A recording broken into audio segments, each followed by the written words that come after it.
Hey bro, I hope you're doing well. I wanted to ask, would you be able to do a night for Life Teen on the 2nd of August? If you aren't able, would you be able to do one of those videos again? I think the teens really enjoyed that. I think they'll enjoy another one. Let me know if you can do that. Thanks, bro.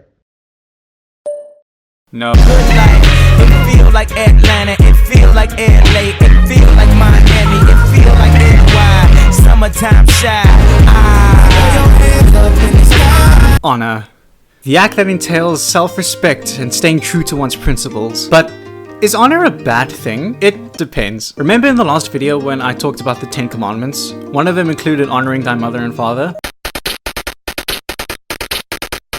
This commandment highlights the importance of respecting and obeying parents and other authorities in your life. It also encompasses the broader principle of honoring family relationships and societal structures. If you can't respect your family or your friends, how are you to change the life or spread the word to strangers around you? That kind of honor is what we should strive for.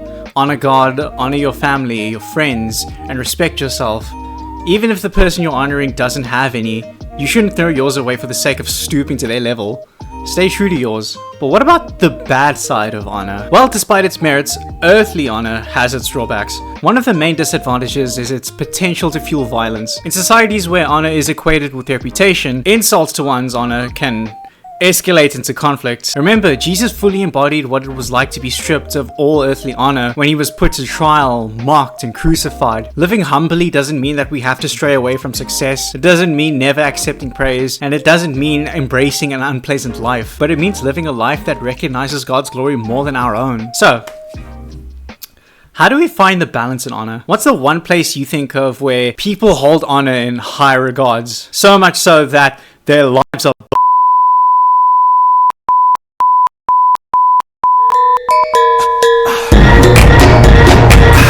Japan, home to Mount Fuji, good sushi, and anime. Hentai too. One of the standout points, however, is their honor system, which dates back to all the way when their country was founded.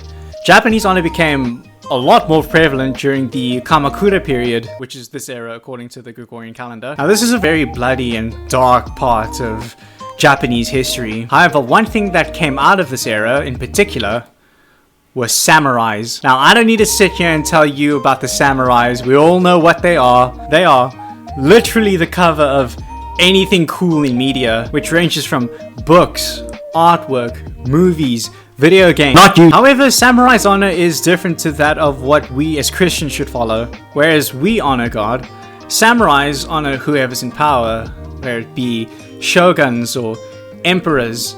Basically, they honor man. Except one. It's story time. I wanted to talk about this guy for quite some time now, so without any further ado, ladies and gentlemen, Blessed Takayama Ukon, the Catholic samurai. Born in 1552 in Osaka, Japan, Hosokawa Takayama was from a well-respected samurai family with significant influence in the region. He was educated in both martial and scholarly. He was educated in both martial and scholarly. What is that word? Scholar. I'm looking this up.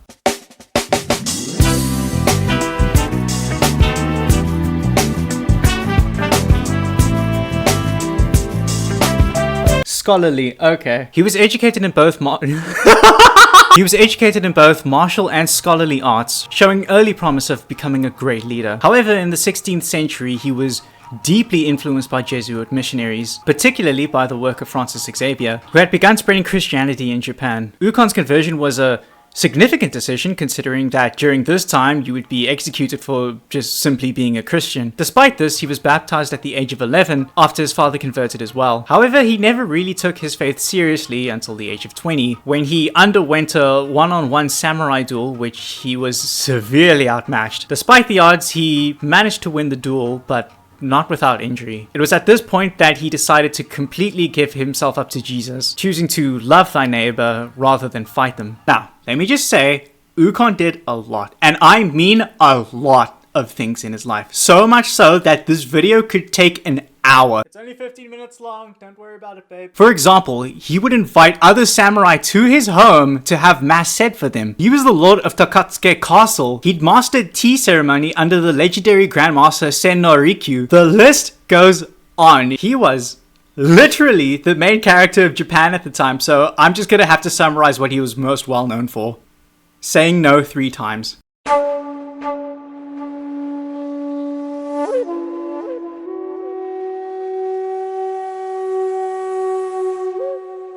In 1578, Ukon served under Araki Murashige, who served under Oda Nobunaga, which isn't that important, but what is important is that Murashige turned on Nobunaga, and he didn't take it well. Come, betrayer! Fight or be forgotten! I will hack and chop and cleave and finish yourself in your form! Nobunaga declared anyone who worked under Murashige would be executed. This included demolishing the castle, killing all Christians and missionaries, even killing Ukon himself if he did not renounce his faith. Ukon responded, No!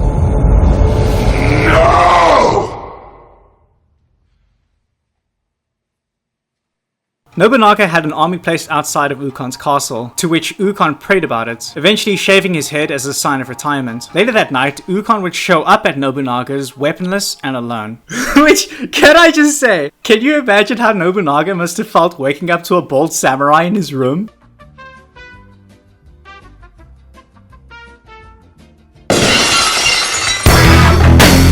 Ukon thought he would have been killed for this. However, after a lengthy discussion, Ukon was pardoned and returned all samurai and the castle back to Ukon.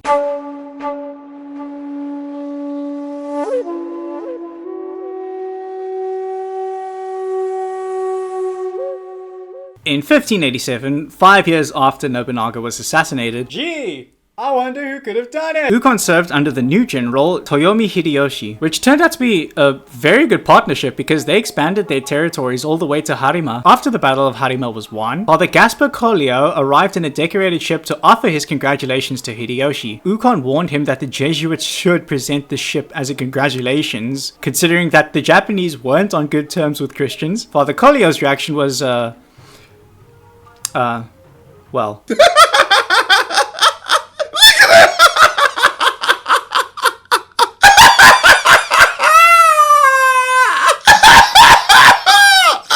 He ignored Ukon. After this, Hideyoshi issued an edict to evict all Christians from Japan. Oh no! Who could have seen this coming? If only we could have done something to prevent this from happening. Ukon, being a samurai, was given the option to renounce his faith or give up his castle.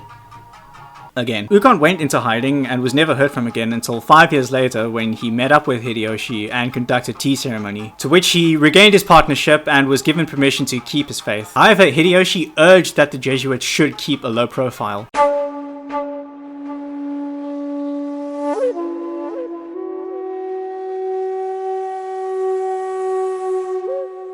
In 1614, Tokugawa Ieyasu issued an edict banning all Christians from Japan. Ukon personally knew Tokugawa, because of course he did, and conducted tea ceremonies to talk about it. Despite this, Tokugawa refused, and Ukon was stripped of his title and property. Again, I think this is the 3rd time it's happened. Ukon was then given the choice. Stay a samurai, or you could give up your family and other Christians and ultimately leave Japan. Ukon chose the latter, and departed to the Philippines in 1614. He would spread the word to the locals until his death 40 days after his exile, and is considered a martyr. Ukon was a very prominent figure in the Philippines for the time he was there. However, his legacy in Japan faded.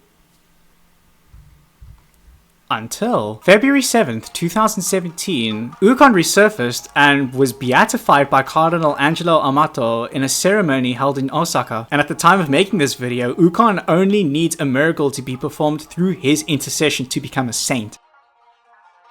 400 years later, Takayama Ukon showed that honor doesn't only apply to your neighbor, but also to your enemies. The reason that Ukon lived a lot longer than what he should have was because he showed honor even when facing death. His love for Jesus outweighed his fear for dying. So even if you're demonized for your faith, for your love, even if you're pressured, never be ashamed of living out your faith. And if you need a little bit of help, Mother Mary, pray for us. Saint Michael the Archangel, defend us. Blessed Takayama Ukon, pray for us. 後悔すれば批判殺到